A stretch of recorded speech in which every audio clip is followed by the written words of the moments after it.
خیال وساته دغه سپین ګیري پلار او دغه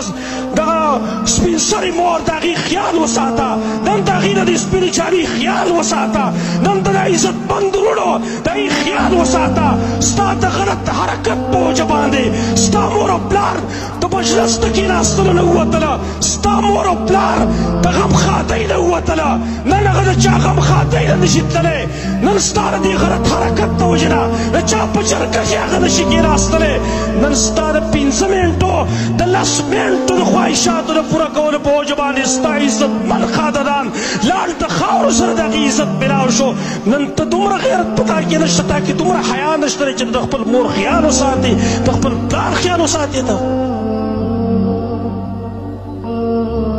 نن زه د خپل ورونو ته یم خپل پلاران چې کوم دي کومې چې میندې دي لږ تاسو هم په دې خپلو بچو باندې رحم وکئ تا چې خپله لور بیا د ویرې معافي کما زما خبرې سختي زه معذرت غواړم خو حقیقت به انشاءالله تعالی نن چې تا خپل لور له موبایل په لاس کې ورکړی دی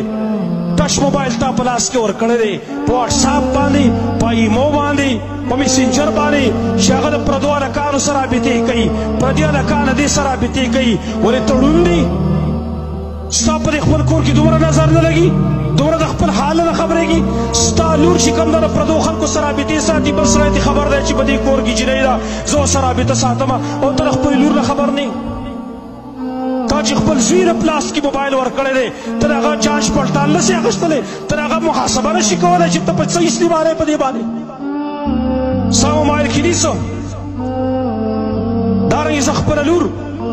او خپله خور چې زه د ډریور سره یوازې ما کېنولي یو ډریور مې اوس ورسره کله ایسې به کالج ته وړي او سکول ته وړي او بیا د هغې سره په سیټ کې ناست دی او ګپې شپې لګوي فساد خو د دې نه جوړ شوی دی د جنۍ څه کار دی چې د پردي ډریور سره ګپې شپې لګوي په مخکې سیټ کې ورسره یوازې ناست دي د موبایل رابطې ورسره وي دا خو موږ را نقصان کړی دی موږ ظلم او زیاتی کړی دی لہذا معاشره موږ ټوله په خپله باندې ګنده کړه ګنې که ما د خپلې لور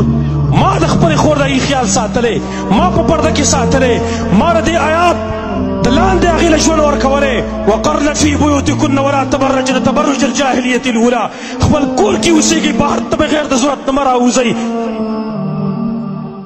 او که ما خپل لور ته او ما خپل زوی ته د دې آیاتونو درسونه ورکړي وی مجالس کې مې کېنولي وی چې وقل للمؤمنین یغضوا من ابصارهم مؤمنانو ته خپل نظرونه ښکته کوي قل للمؤمنات یغضضن من ابصارهن مؤمناتو ښځو ته ویوایه چې خپل نظرونه ښکته کوي معاشره به ولې ګنده وي سوال درته کومه منت درته کومه ټول نوجوانانو وروڼو ته ویمه ټول نوجوانانو خویندو ته ویمه دا ځواني موږ سره نه پاتې کېږي ورئ دا ځواني یو څو ورځې ده دا ختمېدو واله ده موږ باندې یو ټیم را روان دی دا وجود به کمزوری شي ومن نعمره ننکسه فی الخلق موږ چې چاته وایي عمر ورکړو بیا د هغه په اندامونو کې موږ کمزوري پیدا کړو نن دغه ښایسته مخ دا به کوت کېږي بیا ګورئ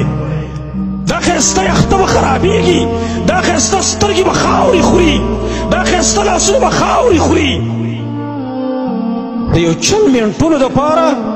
خپل الله موږ خفه کړه خپل مور و پلار هم موږ ذلیله او رسوا کړه